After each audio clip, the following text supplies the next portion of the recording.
아제르바이잔만의 역사, 그냥 태어났을 때부터 눈을 떴을 때부터 눈을 떴을 때부터 깨끗하고 잘 발전되어 있고 팬시하고 너무 예쁘고 따뜻한 감정들. 그러면 원래 기대했던 아제르바이잔 바쿠랑 실제로 보고 너 터키어도 할 수 있어? 서로 언어를 안 배워도 그냥 드라마나 영화를 봐서 TV쇼를 봐서 배울 수 있을 정도로 비슷해요. 고양이 같은 나라. Ve biz artık ikinci defa kayıttık. Çünkü ilk defa bizde yaddaş kurtardı. İkinci defa mikrofon ses yazmırdı ama biz 포기하지 말고 알겠습니다. 다시 하겠습니다. 자, 그러면 아제르바이잔에 대한 첫인상이 어떻는지 한번 설명을 해주세요. 처음에 아제르바이잔 딱 도착했을 때 아직 날이 밝지 않은 새벽이었고 딱 공항을 나오자마자 반겨줬던 에미가 있어서 에미가 사실 저에게는 가장 좀 따뜻하게 맞아줬던 그 기억이 저한테는 첫인상이었어요. 그래서 사실 어느 나라 가든 똑같은 것 같은데 그 나라에 처음 사귄 친구가 첫인상이 되는 경우가 좀 많은 것 같아요. 그래서 제 기억에는 정말 따뜻하고 사랑이 넘쳤었던, 그리고 그 같이 운전해주신다고 오신 그 친척분 너무 이른 아침까지 와주셔서 그냥 처음부터 되게 너무 고맙고 미안한 마음이 있었는데 그냥 그런 것들이 되게 뭔가 이런 정 같은 그 문화 안에 있는 그런 마음인 것 같아요. 그래서 저한테는 정말 그런 따뜻한 감정들, 그런 것들이 첫인상이었던 것 같습니다. 네. 저는 이제 코벨 그 다음날에 코벨 가기 위해서 집을 나섰을 때는 길도 잘 모르고 또 우리 둘만, 언니랑 둘만 있었기 때문에 사람들의 시선도 많이 받고 그래서 주변을 둘러볼 기회가 많이 없었는데 나중에 에미랑 이브라함이랑 같이 콥 시내 시티 센터를 둘러봤을 때 뭔가 굉장히 잘 정돈되어 있고 깨끗하고 잘 발전되어 있고 팬시하고 굉장히 아름답고 이렇게 잘 되어 있다는 느낌을 받았습니다. 그리고 역사가 굉장히 깊고 그 역사가 도시 곳곳에 잘 녹아들어 있고 전통적인 건물들이랑 또 현대적인 건물들이 잘 밸런스를 맞춰서 함께 공존하고 있다는 느낌을 받아서 굉장히 아름다운 도시라고 생각했어요. 네, 감사합니다. 그러면 원래 기대했던 아제르바이잔 바쿠랑 실제로 보고 경험했던 바쿠가 어떻는지, 달랐는지, 비슷했는지 알려주시면 감사하겠습니다. 네. 처음에 제가 아제르바이잔에 오기 전에 이제 바쿠에 가기로 여행을 결정했을 때 또 좀 신이 나고, 근데 또 잘 모르는 곳이고 해서 유튜브나 아니면 구글에서 여행 갔다 온 사람들의 어떤 경험담 같은 것들을 쭉 봤었는데, 그때는 사실 생각보다 한국에 알려진 것들이 많이 없는 것 같아요. 다른 어떤 뭔가 좀 유명한 관광지가 많은 어떤 국가들에 비하면 상대적으로 많이 없어서 그냥 보고 뭐 메이든 타워 이런 게 있구나, 그냥 오래된 타워구나 뭐 이랬는데 실제로 가니까 너무 예쁜 거예요.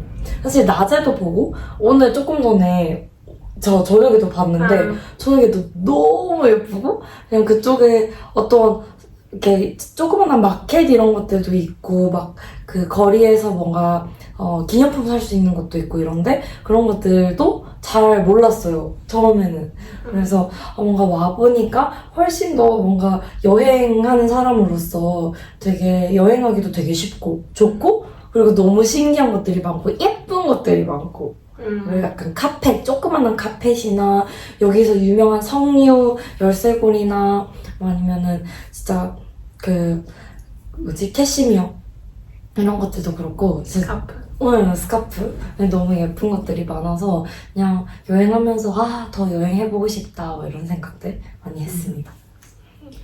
저는 아제르바이잔에 친구가 있어서 3년 전에 아제르바이잔이라는 나라에 대해서 처음 알게 됐는데 그때까지만 해도 역사라든지 문화라든지 정확하게 그리고 자세하게는 알지 못했는데 이번 기회에 아제르바이잔에 와서 정말 그 동유럽만의 그 아제르바이잔만의 역사 그리고 아제르바이잔을 둘러싼 조지아나 다른 나라들과의 어떤 관계 등에 대해서 알게 되면서 정말 깊은 역사가 있고 역사가 다 그렇겠지만 기쁨과 슬픔, 희로애락이 공존하는 그런 나라라는 생각이 들었어요. 그게 사람들의 어떤 눈빛에서도 느껴질 때가 있었고 어떤 역사의 슬픔이라든지 고통 그런 것들도 느껴졌었고 그리고 역사에 대한 자부심 콥에서 어떤 아제르바이잔 17살 정도 되어 보이는 남자아이가 아제르바이잔에 대한 이제 노래를 불렀었는데 그때 국가에 대한 그런 정말 애국심 그리고 국가를 사랑하는 마음이 느껴졌었거든요. 그래서 곳곳에서 또 국기들이 있었고 그래서 이런 아픈 역사를 통해서 본인들의 문화를 지키고 싶은 그 자부심과 사랑이 이 사람들을 굉장히 강하게 결속시켜준다는 느낌을 받았고 그렇기 때문에 저 같은 이제 이방인, 어떻게 보면 외국인을 대할 때에도 어떻게 보면 낯설음이 있을 수 있겠지만 그게 우리가 싫어서가 아니라 낯설기 때문이고 본인의 문화나 이런 것들에 대한 프로텍션이 있기 때문이라는 생각을 했습니다. 그게 정확할지는 잘 모르겠지만 그래서 굉장히 인상 깊은 나라였어요. 오히려 더 친근감이 느껴졌어요. 본인들의 자부심과 문화를 지키려고 하는 모습과 이방인에 대한 호기심이 있지만 뭔가 고양이처럼 막 엄청 다가가진 않고 멀리서 지켜보지만 뭔가 친해지면 엄청 잘해주고 친하게 지낼 수 있는 그런 사람들이 아닐까. 고양이 같은 사람들이 있는 나라. 실제로도 거리에 고양이가 많았고요. 그래서 고양이 같은 나라라고 생각합니다. 네. 그리고 제가 하나 더 느꼈던 거는 이제 와서 쭉 돌아보니까 여기가 어떤 음식 문화는 뭔가 그 터키의 문화가 좀 있는 것 같고 건물들을 돌아다니면서 보면은 되게 그냥 우리가 많이 알려진 뭐 서유럽들 그리고 또 다른 그냥 유명한 동유럽들 국가들을 가 있는 것 같은 그런 건물들이 있었고 그리고 뭔가 사람들을 또 봤을 때 대할 때나 이렇게 그때 보면은 뭔가 이슬람의 느낌? 왜냐면 제가 최근에 또 북아프리카 쪽에 또 아랍 문화가 있잖아요. 그쪽을 좀 다녀올 기회가 있었는데 그쪽에서 봤었던 느낌의 음식들과 포도잎에 싸는 음식들 있잖아.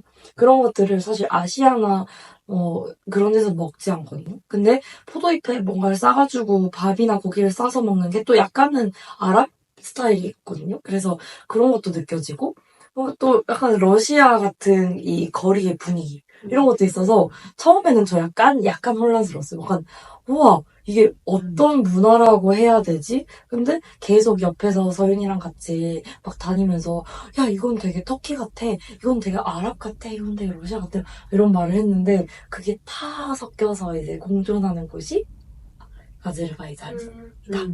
이런 느낌 받았어요. 맞나요? 네, 맞아요. 다 같이 있는 것 같아요. 네.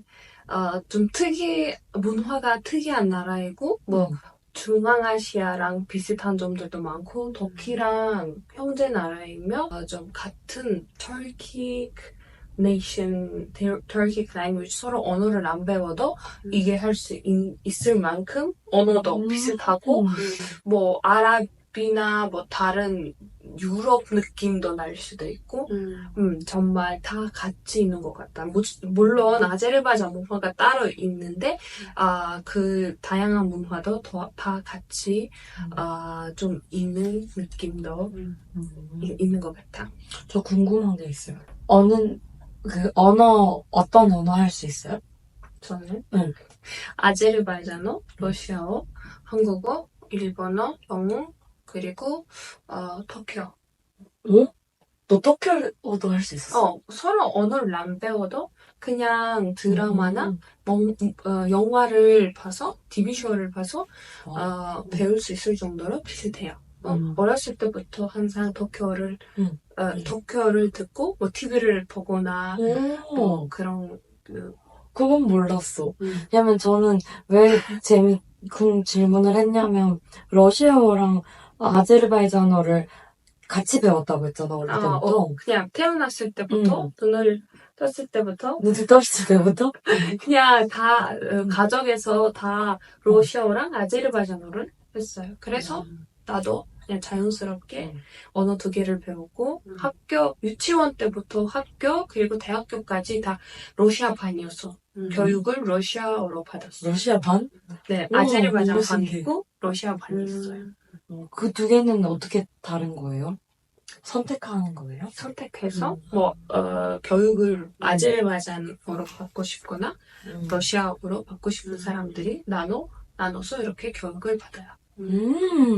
그거 나중에 조금 더 알아보고 싶은 너무 재밌는 사실이 왜냐면 저는 한국인이라서 단 하나의 언어만 있고 그게 문화가 이렇게 예전에 살짝 같이 중국 문화가 들어오고 이런 것들이 아주 오래전에 있었지만 사실 거의 그냥 한국 문화대로 발달을 해서 딱히 한국어 빼고는 굳이 뭔가 배워야 된다면 영어 그런 정도라 가지고 여러 언어를 크면서부터 막 공부하는 것도 너무 신기했었고 근데 그 언어가 계속 같이 이제 터키어, 러시아어 같이 한다라는 거는 그 문화도 같이 있다라는 뜻이잖아. 맞아요. 와, 그래서 너무 신기하고 너무 재밌는데. 그런 말이 있잖아요. One language, one culture, or one new person 이라는 말인데 어떤 사람이 어떤 외국어를 배울 때는 새로운 사람이 되고 언어가 있는 문화를 좀 알아보고 따라하는 거고 이제 새로운 사람이 되는 거예요. 그래서 한국어도 이렇게 빨리 하시는 거예요? 원래 여러 언어를 하고 있어서 그런지. 한국어 배우기 전에는 일본어를 했어. 기초 일본어를 알고 있어서 한국어 배우기가 더 쉬웠어요. 그렇구나. 단어가 조금 비슷하죠. 네. 한자도 있고 그런 거. 그렇구나. 너무 재밌네요. 네. 그러면 아제르바이잔이랑 한국이랑 전통점과 문화, 전통점과 다른 차이점. 먼저 얘기하실래요? 그냥 두세 개 문장으로 하면 짧게. 제가 느꼈던 공통점에서 차이점으로 간 부분 되게 재밌었던 발견점은 처음에 이제 좌식 생활을 했다고 들었어요. 그리고 한국도 사실은 예전도 그렇고 사실 지금도 많은 사람들이 땅바닥에 앉아서 뭔가를 하는 걸 좋아해요. 밥을 먹거나 TV를 보거나 같이 얘기를 하거나 할 때. 하지만 카페 문화가 발달하진 않았거든요. 그래서 한국은 그 반대로 온돌 문화라고 해서 이제 바닥이 추우니까 방 자체를 덮이는 걸로 문화가 발달을 했고 그 대신에 아제르바이잔에서는 그 추운 방바닥 위에다가 카펫을 덮어서 따뜻하게 만드는 그런 방식으로 카페 문화가 발달했던 거. 그게 같은 어떤 좌식 문화에서 출발했지만 결국에는 다른 문화로 발달을 했던 거. 그게 너무 재밌었습니다. 네, 옛날에는 바닥에 앉아서 밥을 먹었던 적은 있었지만 그렇게 했지만 사람들은 요즘은 안 합니다. 그리고 우더른을 공경하는 문화도 굉장히 비슷하다고 느껴졌어요. 네. 자, 그러면 제가 더 추가할까요? 차이점을 말해줄게요. 음식 문화에 대한 건데, 밥을 먹을 때는 한국 사람들이 다 같이 그냥 음식이 한꺼번에 다 나오는데 아제르바이잔에 오면 샐러드가 먼저 나오고 에피타이저나 샐러드 같은 거 나오고 그 다음에 메인 주식, 메인 디쉬 나오고 그 다음에 후식을 차랑 같이 마시는 거야. 근데 한국에서 다 한꺼번에 나오고 그리고 다 섞어서 먹는 거 많이 비벼서 먹는 거 있고 아제르바이잔에 그렇게 많진 않은 거. 그렇군요. 끝. 좋다. Bugünlük bu qədər. İzlədiyiniz üçün çox sağ olun. Əgər hər hansı bir sualınız olarsa, siz suallarınızı aşağıda qeyd edin.